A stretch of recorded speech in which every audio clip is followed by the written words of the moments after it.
ഈ ഗിരീഷന്റെ വീട് എവിടെയാണെന്നറിയോ? ഗിരീഷിന്റെ വീട് ഗിരീഷ് എന്ന് പറയുമ്പോ ഗോവിന്ദൻ എന്ന് പറഞ്ഞ ആളുടെ മകൻ.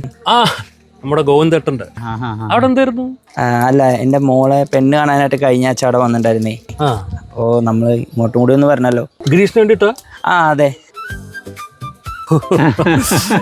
ആ പെണ്ണാണാൻ വന്ന മോളുടെ അച്ഛനാണ്. അച്ഛനാണ്. ഭാഗ്യം ചെയ്ത മോളാട്ടോ, സുഹൃത്തം ചെയ്ത ജന്മ. അവനെ പോലെ ഒരു മോൻ ഈ പഞ്ചായത്തിലില്ല കേട്ടോ. അവന്റെ ഒരു പക്വത, അവന്റെ ഒരു ബഹുമാനം, ഒരു എളിമ, ഭാഗ്യം ചെയ്ത മോളാട്ടോ. അവൻ എന്നെ പുരുഷോത്തമമാന്ന് തികച്ചു വിളിക്കൂല. പുരുമാമാനെ വിളിക്കുള്ളൂ. അവന്റെ ബഹുമാനം അതാണ് ഞാൻ ഉദ്ദേശിച്ചത്. അതന്നെ.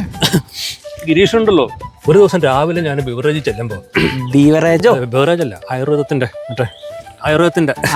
അരിഷ്ടം കഷായം വാങ്ങാൻ പോയപ്പോ മൊത്തം ക്യൂവാ, കയറാൻ പറ്റൂല. ക്യൂവിൽ നോക്കുമ്പോൾ മൂന്നാമതോ നാലാമതോ ഗിരീഷൻ നിൽക്കുക. ഗിരീഷൻ എന്നെ കണ്ടിട്ട് മാമ ഇങ്ങോട്ട് കയറി നിൽക്കും മാമ എന്ന് പറഞ്ഞ് എന്നെ പിടിച്ച് അവിടെ കയറ്റി നിർത്തി. സ്വന്തം മക്കള് പോലും അങ്ങനെ ചെയ്യില്ല. അതാണ് ഗിരീഷ്. അങ്ങനെ ആവണം ഗിരീഷ്. അങ്ങനെ തന്നെയാണ് ഗിരീഷ്. അത് പിന്നെ അവനെന്തോ ചെറിയ കേസ് എന്തോ ഉണ്ടെന്ന് പറയുന്നു. അനാവശ്യം പറയില്ല കേട്ടോ. വല്ല നാട്ടിൽ നിന്ന് ഒരാളെ പറ്റി അന്വേഷിച്ച് വരാൻ ഇങ്ങനെയാണ് പറഞ്ഞു കൊടുക്കുന്നത്. ഇതിപ്പോൾ നമ്മൾ കല്യാണം മുടക്കിയുള്ളതെന്ന് പറയൂലേ? അങ്ങനെയൊന്നും ഇല്ല കേട്ടോ. അവൻ ഏതോ ഒരു സസ്യത്തിന്റെ ഇല കൈവശം വെച്ചതിനോ വിറ്റതിനോ അങ്ങനെ എന്തോ ഒരു ചെറിയ കേസ്.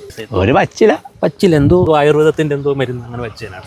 പിന്നെ അവന്റെ അച്ഛനും എന്തോ ഇതുപോലൊരു കേസ്. അത് അച്ഛനും ഇതേ സസ്യത്തിന്റെ കേസ് തന്നെയാണ്. പക്ഷെ അച്ഛൻ ഇത് കൈവശം വെച്ചതിനൊന്നും അല്ല.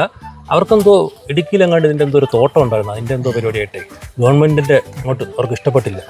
അവരുടെ അംഗീകാരം വേണോ അത്രേ. മാറ്റം വരണം. അതാണേ കർഷകരെ പ്രോത്സാഹിപ്പിക്കാത്തൊരു ഗവൺമെന്റ്. എന്നാ പിന്നെ ഞാൻ അങ്ങോട്ട്. ഗിരീഷിനെ അങ്ങോട്ടേക്കല്ലേ? നീ അങ്ങോട്ട്. അതെന്താ? അല്ല പോലെ. അല്ല അതെ, ഈ ഗിരീഷൻ ഗീതേച്ചിയുടെ വീട്ടിൽ ഫ്യൂസ് കെട്ടാൻ കയറിയ ഒരു കഥ കൂടി ഉണ്ടേ. കേട്ടിടത്തോളം മതിയായി. വേണ്ട, കേട്ടിട്ട് പോവാ.